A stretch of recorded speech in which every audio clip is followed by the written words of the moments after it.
Pernahkah kamu berpikir bagaimana Tuhan bisa memakai seorang buruh sabun untuk menjangkau jutaan orang? Bagaimana bisnis yang sederhana bisa menjadi ladang misi terbesar di balik sebuah produk yang hari ini kamu lihat setiap hari di kamar mandi? Sabun dan pasta gigi Colgate tersimpan kisah tentang iman, integritas, dan kemurahan hati yang luar biasa. Inilah kisah William Colgate, pria biasa dengan iman yang tidak biasa. William lahir tahun 1743 di Inggris. Ayahnya, Robert, adalah pembuat sabun sederhana dan penganut iman Kristen yang radikal. Keluarga Colgate pindah ke Amerika karena tekanan terhadap iman mereka. Mereka tidak kaya, bahkan bisa dibilang miskin, tapi mereka kaya akan keteladanan iman. Sejak muda, William terbiasa bekerja keras. Ia bukan anak jenius, ia tidak punya koneksi. Tapi satu hal yang ia punya, komitmen untuk hidup benar di hadapan Tuhan. Usia 16 tahun, William memutuskan pergi ke New York untuk mencari pekerjaan. Ia hanya punya sedikit uang dan bekal sederhana. Dalam perjalanan dengan kapal, seorang kapten Kristen tua mendekatinya dan berkata, "Berikan yang pertama kepada Tuhan, jadikan Tuhan mitramu. Maka kamu tidak akan pernah gagal." Kalimat itu menghujam hati William. Di tengah lautan, sebelum menapakkan kaki ke kota besar, ia bersumpah dalam hati, "Tuhan, aku akan setia memberimu 1/10 dari semua yang kau titipkan." William bekerja sebagai buruh di pabrik sabun. Ia bekerja dengan jujur, giat, dan tekun belajar. Tak lama, ia memulai bisnis kecil sabunnya sendiri. Modalnya nyaris tidak ada, tapi integritasnya menjadi fondasi. Ia tidak pernah mencurangi kualitas, tidak pernah mengurangi takaran, tidak menipu pelanggan.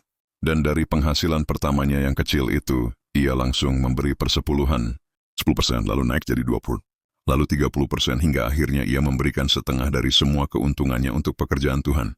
Bisnis sabunnya makin besar, produknya mulai dikenal. Ia menamai perusahaannya dengan Colgate & Co. Sabun, lalu pasta gigi, dan kemudian produk-produk lain. Tapi satu hal tidak berubah. William tidak pernah menyentuh bagian Tuhan.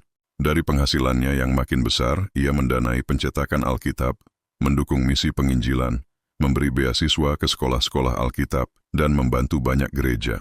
Ia tidak membangun kerajaan dunia, tetapi kerajaan Allah melalui dunia bisnis. William Colgate bisa saja hidup mewah, tapi ia tetap sederhana. Ia paham, bisnis hanyalah alat, bukan tujuan. Ia percaya, kalau Tuhan yang punya, maka berapapun yang kamu hasilkan akan cukup bahkan melimpah. Kalau kamu hidup setia. Dan ia tidak hanya mengajarkan itu, ia menghidupinya sampai akhir hayatnya. Bahkan setelah meninggal, keturunannya pun melanjutkan warisan iman itu. Colgate & Co. terus berdiri, menjadi perusahaan global, tapi lebih dari itu. Warisan spiritualnya jauh lebih bernilai dari sabun atau pasta gigi. Hari ini kita hidup di dunia yang mengejar uang dan popularitas.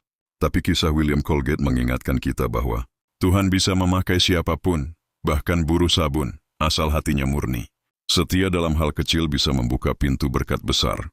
Memberi bukan tentang jumlah, tapi sikap hati. Bisnis bukan sekadar penghasilan, tapi bisa jadi pelayanan. William tidak mengejar nama besar, tapi namanya jadi besar karena ia mengejar Tuhan.